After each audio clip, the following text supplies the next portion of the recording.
السلام عليكم ورحمة الله وبركاته. أهلا ومرحبا بكم في منصة ميرا. سؤال سألته كتير، يا ترى يا دكتور أنه أفضل أدخل معهد فني تمريض حكومي وأبقى ضامن التكليف، ولا أدخل كلية تمريض خاصة أو أهلية وهبقى قلقان من التكليف؟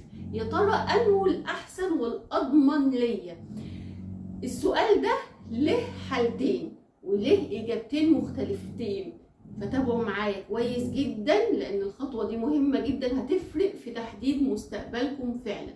فتابعوا للنهايه. اول حاله معانا، لو جالك المعهد الفني للتمريض حكومي وانت محتار ما بين المعهد الفني للتمريض الحكومي وكليه التمريض الخاصه او الاهليه، فبدون نقاش وبدون تفكير اختار المعهد الفني للتمريض الحكومي. ليه يا دكتور؟ اولا لان المصاريف طبعا مفيش وجه مقارنه، ثانيا وده الاهم، اللي انت من المعهد متاح ليك يعني بنسبه 90% اللي انت تكمل وتدخل كليه تمريض، فده موضوع مفروغ منه، وتدخل كليه تمريض حكومي وهتدخل على سنه تانية، فالموضوع بالنسبه لك اسهل واحسن واضمن. طيب ايه هي الحاله التانية؟ الحالة التانية بقى لو أصلا ما جالكش المعهد الفني للتمريض، يعني ولا جالك معهد فني تمريض حكومي ولا جالك كلية تمريض حكومي، في الحالة دي الأحسن ليك ادخل كلية تمريض أهلية أو خاصة. أي نعم مصاريف هتكون أغلى، ولكن كلية تمريض أحسن من حيث الشغل في إيه؟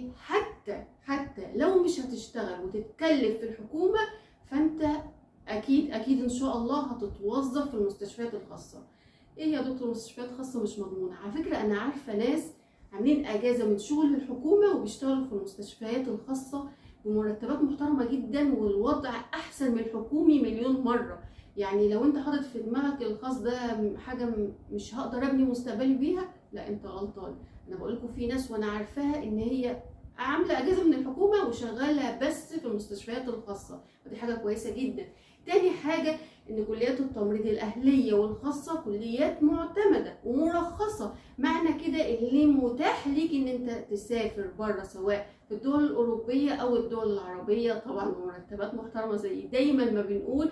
فبرضه مفيش تفكير ان انت بقى ايه، انا ما جبتش المعهد ولا الكليه فاجازف وادخل كليه تمريض اهليه. جازف وادخل، لان هتشتغل ان شاء الله، يعني فرصة الشغل اللي هتشتغل طبعا مفيش وجه مقارنة ان هم يختاروك او يختاروا المعهد اللي هي تحت السلم اللي هي غير مرخصة، هياخدوك طبعا انت وهيبقى ليك فرصة. ولو عايز تسافر بره برضه هتسافر، فما تفكرش في الحتة دي.